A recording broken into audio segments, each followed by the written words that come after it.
안녕하세요 여러분, 만나서 반갑습니다. 저는 국제온누리노무법인의 건설업 총괄 팀장을 맡고 있는 이무영이라고 합니다. 오늘은 저번 시간에 이어서 근로복지공단에서는 어떤 식으로 조사가 이루어지는지 말씀드리도록 하겠습니다. 3월 달에 보수총액 신고하실 때 또는 연초에 결산하실 때 좋은 팁들을 많이 드릴 예정이니까 집중해서 들어주셨으면 감사하겠습니다.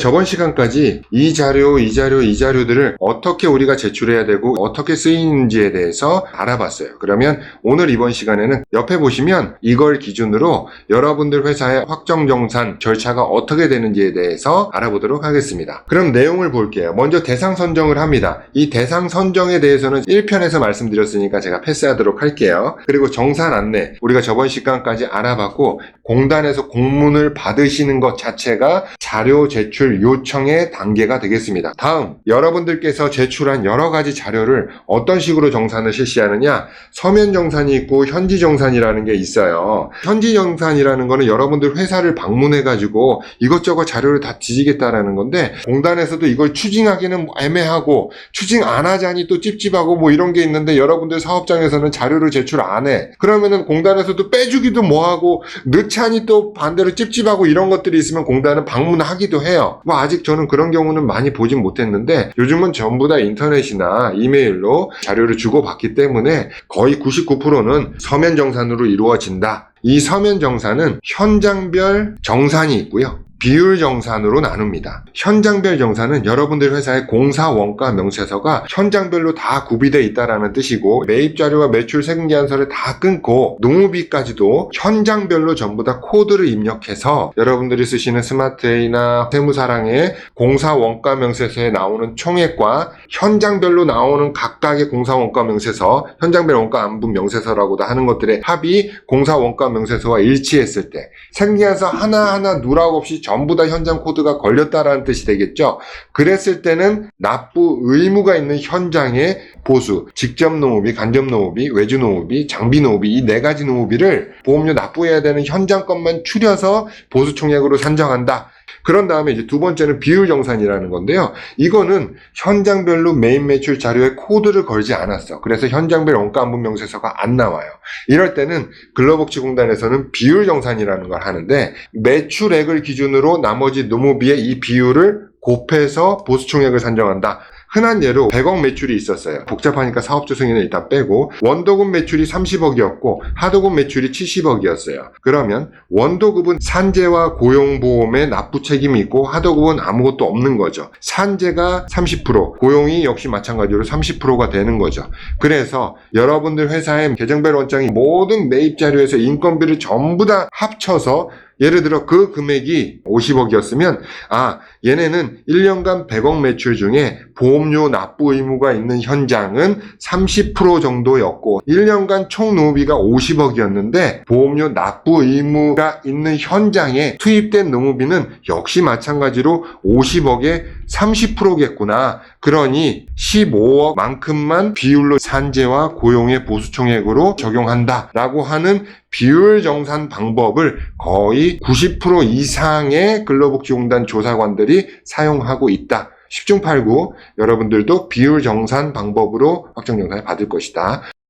이 산정된 내용을 토대로 여러분들 회사에 사전 통지서라는 거를 보낼 거예요. 그러면 1차적으로 산정된 보험 요액이 나오겠죠. 공단이 정산을 통해서 니네가 10억 냈는데 내가 정산해보니 15억이었어. 그러니 5억을 추가로 더 내 라고 하는 것들이 추가 납부할 보험료가 되겠고, 여기는 한 가지 더, 가상금과 연체금이 붙습니다. 가상금은 3월 달에 이미 냈어야 되는데 지금 시점에 늦게 내는 거에 대한 페널티, 가상금이 붙는데, 추징 원금 여기에 10%, 여기 플러스 알파에서 연체금이라는 게 붙어요. 12월 달에는 보통은 맥시멈으로 9%까지 붙는데, 그래서 간단히 생각하시기에 원금의 20%가 가산되는구나, 그렇게 이해하시면 될 것 같고, 그 내용이 기재된 사전 통지서를 받게 되고, 그 뒷장에 보시면 추징 내역이 쭉 나옵니다. 감액한 내역도 쭉 나오고, 이 금액이 결정되기 위한 백데이터들이 쭉 붙어 있어요. 여러분들은 그걸 확인하셔서 이거 외주비 아닌데, 이거 임금 아닌데, 혹은